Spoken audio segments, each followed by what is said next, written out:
CM Chandrababu Naidu ఇచ్చిన మాట నిలబెట్టుకున్నారు. July 1వ తేదీన పెనమాకలో పాములు నాయక్కు ఇంటిని నిర్మించి ఇస్తానని మాట ఇచ్చారు. ఇచ్చిన మాట ప్రకారం ఇవాళ అధికారులు ఇంటికి శంకుస్థాపన చేశారు. పెన్షన్ పంపిణీ సందర్భంగా తమ ఇంటికి వచ్చిన ముఖ్యమంత్రి చంద్రబాబును పాములు నాయక్ ఫ్యామిలీ ఇంటిని నిర్మించి ఇవ్వాలని అభ్యర్థించారు. వారి విన్నపానికి స్పందించిన సీఎం ఇంటిని నిర్మించాలని అధికారులను ఆదేశించారు.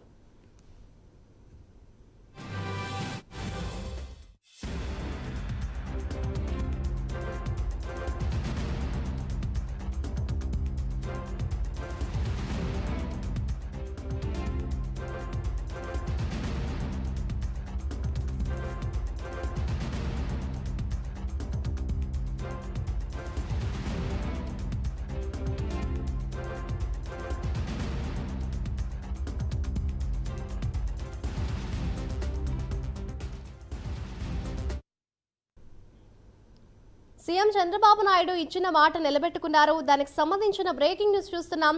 జూలై 1వ తేదీన పెనమాకలో పాములు నాయక్కు ఇంటిని నిర్మించి ఇస్తానని మాట ఇచ్చారు సీఎం. ఇచ్చిన మాట ప్రకారం ఇవాళ అధికారులు ఇంటికి శంకుస్థాపన చేశారు. పెన్షన్ పంపిణీ సందర్భంగా తమ ఇంటికి వచ్చిన ముఖ్యమంత్రి చంద్రబాబును పాములు నాయక్ ఫ్యామిలీ ఇంటిని నిర్మించి ఇవ్వాలని అభ్యర్థించారు. వారి విన్నపానికి స్పందించిన చంద్రబాబు ఇంటిని నిర్మించి ఇవ్వాలని అధికారులను ఆదేశించారు.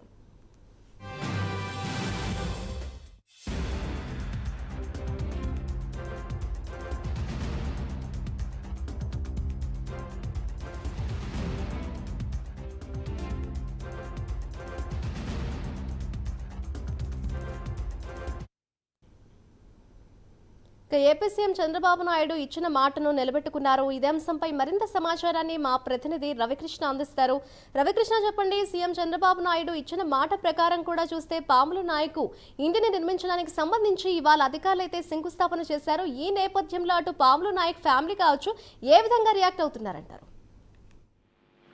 మాదిరి, ఏదైతే కూటమి ప్రభుత్వం అధికారంలోకి వచ్చిన తర్వాత అన్నమాట ప్రకారము పెన్షన్ ని పెంచడం అనేది జరిగింది.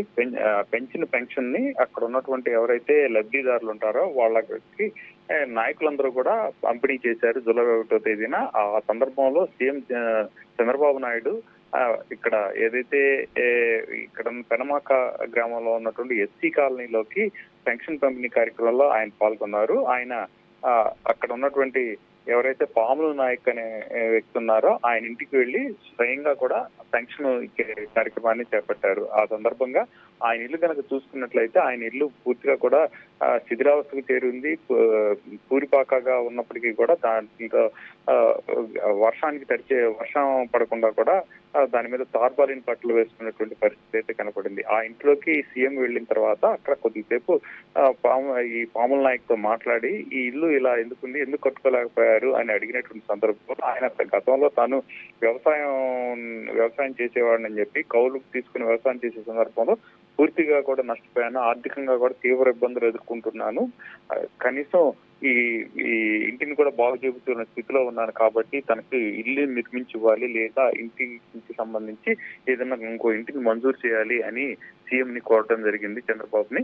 ఆయన వెంటనే కూడా స్పందించారు. తప్పకుండా కూడా నేను ఇల్లు నిర్మించి ఇచ్చేటువంటి ఏర్పాటు చేస్తానని అక్కడ ఉన్నటువంటి అధికారులు ఎవరైతే ఉన్నారో వాళ్ళకి తక్షణమే కూడా ఆయన చెప్పడం జరిగింది. ఈ నేపథ్యంలోనే ఇవాళ 13వ తారీఖు అంటే ఖచ్చితంగా కూడా 12 రోజుల వ్యవధిలోనే ఆయన ఇంటికి ఈ రోజు అధికారులు వెళ్లి ఆ ఇంటిని తొలగించి కొత్త ఇంటికి శంకుస్థాపన చేయించడం జరిగింది. దాంతో ఎవరైతే పాముల నాయక్ లబ్ధిదారుడు ఉన్నాడో ఇప్పుడు ఆ కొత్త ఇంటి నిర్మిస్తున్నటువంటి నేపథ్యంలో ఆయన కుటుంబీకులు అయితే హర్షాన్ని వ్యక్తం చేస్తున్నారు, ఆనందాన్ని వ్యక్తం చేస్తున్నారు. గతంలో ఎన్నోసార్లు ఎంతో మంది నాయకుల్ని అడిగినప్పటికీ కూడా వాళ్ళైతే చేద్దామన్నారు కానీ మాట నిలబెట్టుకున్న నాయకుడు ఎవరు లేకుండా పోయారు. సీఎం చంద్రబాబు తన ఇంటికి వచ్చినప్పుడు అడిగిన వెంటనే కూడా ఓకే చెప్పడమే కాకుండా ఈ రోజు శంకుస్థాపన కార్యక్రమాలను చేయించారు అని మాట తప్పని సీఎం చంద్రబాబు నాయుడు అంటూ వాళ్ళైతే ఆనందాన్ని వ్యక్తం చేస్తున్న పరిస్థితి అయితే కనపడింది. Madhuri, thank you Ramakrishna.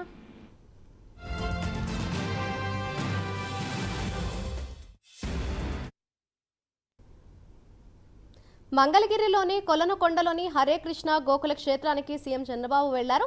వెంకటేశ్వర ఆలయ నిర్మాణంలో భాగంగా గర్భాలయంలో అనంతశేష స్థాపన కార్యక్రమాన్ని నిర్వహించారు.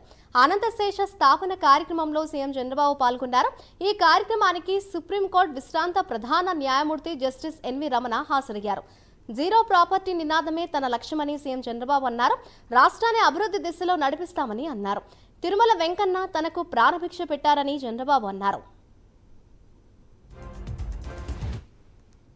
నేను టెక్నాలజీని ఎప్పుడు ప్రమోట్ చేస్తూ ఉంటా, ప్రేమిస్తూ ఉంటా. ఎందుకంటే ఐటీ రాబోయే రోజు ఇప్పటికే మీరు చూస్తున్నారు, నాలెడ్జ్ ఎకానమీకి బ్యాక్ బోన్. ఎవరైతే ఐటీని అడాప్ట్ చేసుకుంటారో వాళ్ళకందరికి కూడా బ్రహ్మాండమైన భవిష్యత్తు ఉంటుంది. ట్రాన్స్పరెన్సీ కానీ, అకౌంటబిలిటీ కానీ, స్పీడీనెస్ కానీ. ఇప్పుడు ఐటీ ఏ స్టేజ్కి పోయిందంటే ఆర్టిఫిషియల్ ఇంటెలిజెన్స్కి వచ్చేసాం. ఏఆర్కి వెళ్ళిపోయిన తర్వాత ఈవెన్ ఆర్డినరీ పర్సన్ కూడా ఎక్స్ట్రాడినరీగా ప్రవర్తించడానికి అవకాశాలు ఉన్నాయి. మీరు చేసే ఏ పనికి కూడా 80% సజెషన్స్ వచ్చే అవకాశం ఉంటుంది. అలాంటి ప్రతిష్టాత్మకమైనటువంటి టెక్నాలజీలో ఓసారి నాకు కూడా గర్వకారణం.